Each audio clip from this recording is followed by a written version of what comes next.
जन्मदिन के उपलक्ष्य पर संत का सत्संग होना, पूर्व संचित कर्मों का एकत्रित होना, यह प्रारब्ध यानी पीछे के शुभ कर्म अच्छे होना और भविष्य उज्जवल होना होता है। लेकिन संत की कृपा से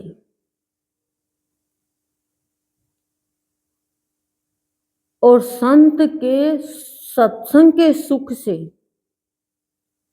प्राणी जब तक परिचित नहीं होगा, जब तक संत अपनी नजर प्राणी पे नहीं डालेगा। संत की एक नजर से ही प्राणी को संत की कृपा समझ में आ जाएगी। संत नजर क्या है? संत प्राणी के अंतःकरण पे नजर डालता है। जैसे बच्चा नहा लिया तो माँ की नजर रहती है कि मिट्टी में नहीं चला जाए। सो रहा है तो माँ की नजर रहती है गिर नहीं जाए। पढ़ रहा है तो माँ की नजर होती है कि ये सो नहीं जाए। उसी तरह से संत हमारे अंतःकरण पे नजर डालता है। बाहर का परिवेश संत को इतना नहीं है कि अच्छा रहना चाहिए। संत कहते हैं मैं भी बहुत टिप टॉप रहता था, लेकिन बाहर से तो टिप टॉप है और भीतर से लोप टॉप है। क्या करें? तो संत नजर नहीं डालता। नजर डालना मतलब अपनी ओर लेना। अब संत की नजर पड़ने पर कृपा तो समझ में आएगा, उसे सत्संग में आकर वास्तविक भरण पोषण करना आ जाएगा। अब आप कहोगे ये कोई बात हुई, हम तो अपने बच्चों का परिवार का भरण पोषण तो कर ही रहे हैं। वो वास्तविक भरण पोषण नहीं है। यदि आज कोई घाटा लग जाए तो क्या आप शांति से बैठ सकते हो? आप तो भगवान को भी लपेटे में ले लोगे, जैसे चरखड़ी में धागा लपेटते हैं। देखा तेरा भगवान, देख घाटा लग गया ना, देखे काम नहीं बनाना। तो वास्तविक रूप में हमें भरण पोषण करना आएगा। देखो हम जानते हैं क्या कि हमारे पेट की भूख भोजन से मिटती है और जल से पानी से शरीर की प्यास संभव है। पर कब? फिर प्यास, फिर भूख। जब तक प्राणी अपने मन को भक्ति का भोजन, भजन व चिंतन दे करके मन को तृप्त नहीं कर लेगा, तब तक वो समझ नहीं पाएगा। कहते हैं गुरुदेव, इस पेट की भूख ने याचक बना दिया, भिखारी बना दिया, पर ये कभी मिटती नहीं है। सोचने के लिए मजबूर ही नहीं करता होता है प्राणी। बाहर के आवश्यकता की पूर्ति की जो वस्तु है हमारी, हम अथक प्रयास करते हैं, एडी से चोटी तक का जोड़ लगा देते हैं। खाना खा लो, अरे तेरे खाने की लग रही है, रुक अभी हिसाब करने दे। खाने के लिए कमाते हैं लेकिन खाना टाइम पे नहीं देते हैं। सत्संग में तेरे सत्संग के लगे, मेरे को कमाई के लगे। इस कमाई ने ना तो पेट भरने दिया, ना पहनने दिया और ना भगवान से मिलने दिया। अरे रुक, तेरे तू रख दे रोटी, बस मैं बाद में खा लूंगा। कमाई, धन, अथक प्रयास, भगवान की समय नहीं है, समय नहीं है। जिस चीज के लिए आया, जिस काम के लिए आया, उसके लिए समय नहीं है।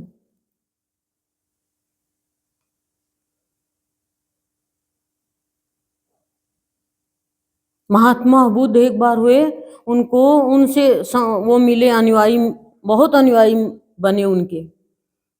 एक सुभद्र नाम का, तो उनके गांव में भी गए तो बोले मैं भी अनुयायी बनूंगा। तो कभी पत्नी कहती है, कभी बच्चे कहते हैं, कभी दुकान। नहीं उसका महात्मा बुद्ध का अंतिम समय आ गया, उन्हीं के गांव में वो प्रयाण कर रहे हैं।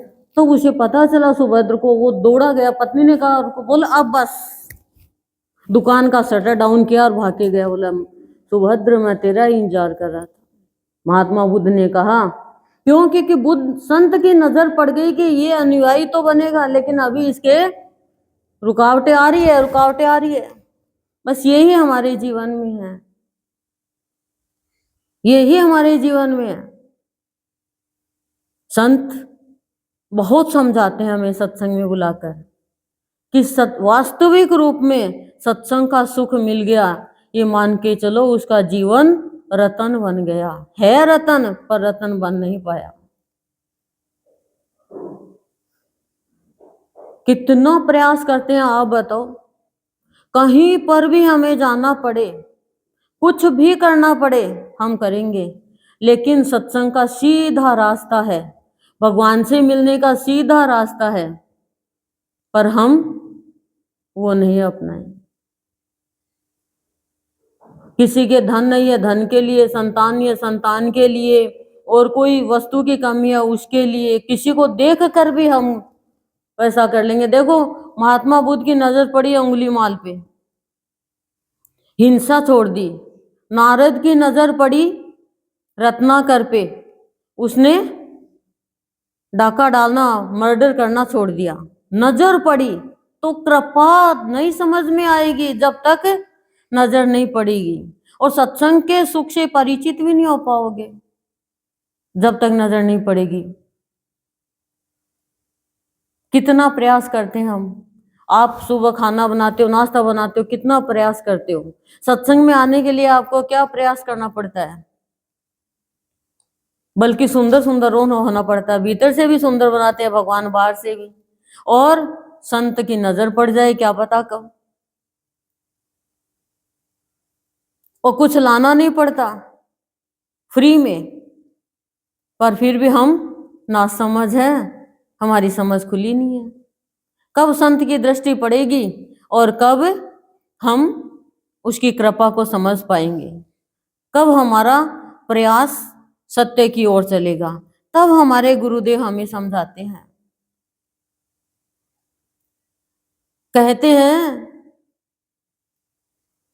कि प्राणी को जब ये कहा जाता है कि तू भक्ति भाव लेकर के, भक्ति करके तेरे सारे कार्य तू संपन्न कर, संत तो साथ देते ही है, लेकिन प्राणी क्या करता है, संत को भी हिरा देता है, बहानेबाजी करने लग जाता है, और अपने इस शरीर रूपी बर्तन को जगत की वार्ता में मिथ्या वाणी से के प्रयोग से झूठा कर लेता है। अब झूठा कर लिया तो फिर वो संत का परामर्श नहीं मांगनेगा, वो कहेगा ऐसे ही है, वो जाएगी नहीं उसके अंदर, बात जाएगी तो काम नहीं करेगी। क्यों? आपने जूठे बर्तन में कुछ डाला तो वो आपके काम का रहेगा क्या? आप कहोगे जूठे में डाल दिया, गिर दे अब इसको। लेकिन संत का तो जूठा होता ही नहीं है, संत का तो जूठा खाना चाहते हैं, फिर संत का परामर्श काम नहीं करेगा। संत क्या कहते हैं? संत कहते हैं कि कभी भी प्राणी को समय को निरर्थक वार्ता में नहीं जीना चाहिए। निरर्थक वार्ता से हटाते हैं हमारे संत, लेकिन हम चाह कर भी निरर्थक वार्ता नहीं छोड़ पाते हैं। एक किसी ने जरा सी वार्ता छेड़ दी, आजाद तो कर ही लेते हैं, और हाथ क्या आया? बताओ मुझे, क्या हाथ आया?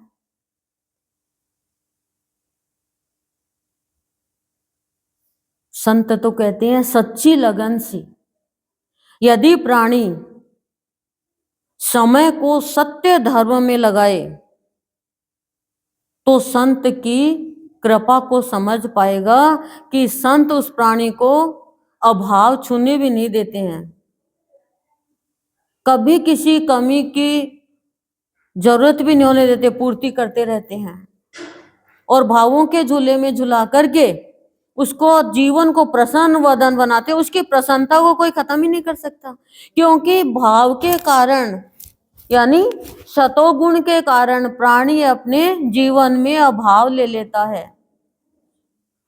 संत कहते हैं ये जो जीवन है मानव जीवन, ये तो देवीय सद्गुणों से भरने के लिए है, और हम प्राणी क्या करते हैं, दुर्गुणों से भर लेते हैं इसको।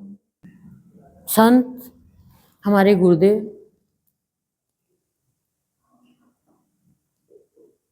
प्राणी को जो हमें ये जीवन मानव जीवन मिला है, इसे गुलाब का, कमल का पुष्प दिखला करके या पुष्प का रूप दिखला करके पुष्प के जैसे खिलना सिखाते हैं। लेकिन खिलेगा कैसे, उसके लिए एक लाइन देते हैं सद्गुरुदेव कि कमल और पुष्प, कमल का पुष्प और गुलाब के पुष्प के जैसे खिलना है तो कठिनाई और बुराई करने वालों से सचेत रहना है। गुलाब का फूल ऐसे थोड़ी खिलता है, देखो कितने कांटे हैं उसमें। यदि गुलाब का फूल सचेत नहीं होगा तो कांटे चुभ जाएंगे, चारों तरफ कांटे, फिर भी वो खिलता है, इसलिए वो महंगा है। और कमल का फूल सूरज की किरणों की संपर्क से नीचे एकदम कीचड़, पर कीचड़ नहीं लगने देता है, उनसे सचेत है वो लग नहीं जाए। तो ऐसे हर एक प्राणी को संत का परामर्श मानकर चलना चाहिए, ताकि अपने जीवन को गुलाब और कमल के जैसे बना करके संत के चरणों में भेंट कर सके। हम जन्मदिन आता है तो फूल की पत्तियां तोड़ देते हैं, फूल डालते हैं। क्यों डालते हैं? फूल की ऐसी क्या विशेषता है? पत्थर भी है, ईंट भी है, मिट्टी भी है, और भी बहुत चीजें हैं, पैसे भी हैं। क्यों? क्योंकि फूल के जैसा जीवन कोमल है। एक बच्चा कितना कोमल है कि फूल के जैसा जीवन बनाओ, सुगंधित जीवन बनाओ। कांटों में रह के, गृहस्थी में रह के गुलाब का फूल खिलना सिखाता है। गृहस्थी में बहुत कांटे हैं, हम कितनों का काम करते हैं, लेकिन न जाने कब एक बात कोई चुभ जाए कांटे के जैसे और हमारा मूड ऑफ हो जाए। अब मूड को ऑन करने के लिए क्या चाहिए? खुद के विचार, खुद के भाव, खुद के विचार, खुद के भाव। खाली खुद के विचार, खुद के भाव ही परेशान करते हैं हमें, कोई परेशान नहीं कर सकता हमें दूसरा। संतों को कितना कितना सताया गया, लेकिन संतों को परेशान कर पाए क्या कोई? संत को परेशान करने वाले ही एक दिन परेशान हो गए। एक घड़ी आधी घड़ी, आधी में पुनि आध, तुलसी संगत साध की हरे कोटि अपराध। सत्संग आधी से आधी घड़ी का भी यदि कोई कर लेगा तो कोटि कोटि अपराध खत्म हो जाएगा। क्योंकि सत्संग हमें अपने स्वयं से जोड़ता है। हम अभी तक बहुतों से जुड़ गए, लोगों से जुड़ गए, लेकिन सत्संग हमें स्वयं से जोड़ता है, हमारे अंदर देवीय गुणों की उत्पत्ति करता है, हमारी सात्विक समझ खोलता है, हमारे अंदर जो सरलता है उसको प्रकट करते हैं। इंसान से भगवान बना देता है सत्संग, लेकिन सत्य धर्म का पालन करे तो। इस बर्तन को जूठा मत करो। कितनी जगत की वार्ता कर ली, ये जगत तो परिवर्तनशील है। हम तो जड़ वस्तुओं की भी बुराई करने लग जाते हैं। हमें जानकारी नहीं है किसी चीज की। पीतल को सोना, सोने को पीतल कह देते हैं। उसकी विशेषता को जानना तो बहुत बड़ी बात है। अपने को विशेष बनाना है तो सत्संग रूपी पाठशाला में एडमिशन लेना ही होगा। लेकिन जितनी जितनी झूठी वार्ता करोगे आपके संत का परामर्श नहीं लगेगा। आप यही कहोगे बच्चे कौन पालेंगे, कमाई कौन करेगा, काम कौन करेगा। बस यही भरण पोषण वास्तविक रूप में नहीं आ रहा है। करने वाला सबका करे, आपके हाथ में कुछ नहीं है, आपके हाथ में कुछ नहीं है। एक बार हम कहीं सत्संग में गए हुए थे, बिजली वो बंद कर दी बिजली, तो किसी ने कहा चालू करो बिजली, बिजली चालू करी, वो बिजली चली गई। अब सबने कहा भैया करना चालू, तो पावर हाउस से कट हो गया तो हो गया। तो सबसे बड़ा पावर हाउस सुप्रीम कोर्ट जो है वो तो ईश्वर का है, सबको तो वो चला रहा है। आपका काम खाना खाना है, बाद में आप रस बनाना, खून बनाना, मल बनाना है, मूत्र बनाना, गंदगी बनाना, सफाई करना, खून कैसे कैसे किस किस में से जाके साफ होता है, आपका कोई काम नहीं। अंदर की संरचना भगवान ने बनाई है, आपका काम खाने का है बस। संत ने पूछा, संत से किसी ने कि संसार में रहें कैसे, लोग भक्ति करने नहीं देते, करते हैं तो। कहा तेरे मुंह में जीभ है क्या, ले है, बस ऐसे ही रहो। जरा सा भी इधर हुआ कट, जरा सा भी इधर हुआ कट, और क्या कहते हो, गाली निकाले कोई, बुराई करे कोई, केयरलेस तो हम हो गए और दूसरों पे दोष दे दिया। तो ऐसे ही कर्म तो हम खराब करते हैं और दूसरों को हम दोष दे देते हैं कि इसके कारण मेरे साथ ऐसा हुआ। नहीं, मनुष्य सत्संग में आके समझ पाता है कि जो कुछ भी आज मेरे पास में है सब मेरे ही कर्म का फल है। जो मैंने किया वो मुझे मेरे पास आकर के मेरे पास में फल के रूप में मुझे मिल रहा है। तभी तो संत कहते हैं कि संत वो है जिनको कभी क्रोध नहीं आता, जो कामना रहित, जो विकार रहित, जो वासना रहित है। कारण क्या है, सब उसी की लीला है। आज कोई हमें गाली दे रहा है, कोई हमारे ऊपर थूक रहा है, कोई हमारे ऊपर कलंक लगा रहा है, कोई हमें अपमानित कर रहा है, सब उसकी लीला है। वो चाह रहा है कि देखें इसके अंदर है क्या कुछ। तो कोई भी हमारे साथ कैसा व्यवहार करता है, खराब अच्छा, हमें तो क्रोध आता है अच्छे व्यवहार में भी, पर संतों को क्रोध नहीं आता है। और सत्संगियों को भी क्रोध नहीं आना चाहिए, क्योंकि क्रोध पाप का मूल है, क्रोध नरक का द्वार है, क्रोध असुरों का गुण है, मनुष्य का अवगुण है। इसीलिए सत्संग की जरूरत है। हम भगवान को उलाहना देते हैं, मेरे साथ ऐसा हो गया, मेरे साथ वैसा हो गया, ऐसा क्यों हो गया, लेकिन आप नहीं कह सकते कि किसके साथ कब क्या हो जाए। पांडव भिखारी बने हुए हैं, भिक्षा मांग रहे हैं, पर उनके भाग्य में तो सम्राट बनना लिखा है। रत्नाकर डाकू है, पर उसके भाग्य में तो संत बनना लिखा है।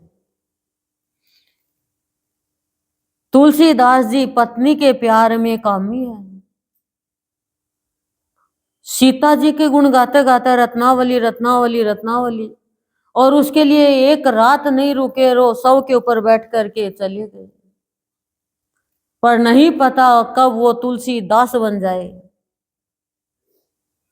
इसलिए संत कहते हैं कभी भी किसी को बुरा मत बोलो, जो भी कुछ हो रहा है उसकी लीला मान के चलो, उसकी कृपा मान के चलो, अपने मानव जीवन को सार्थक करो, सफल करो, निरर्थक वार्ता में समय मत गंवाओ।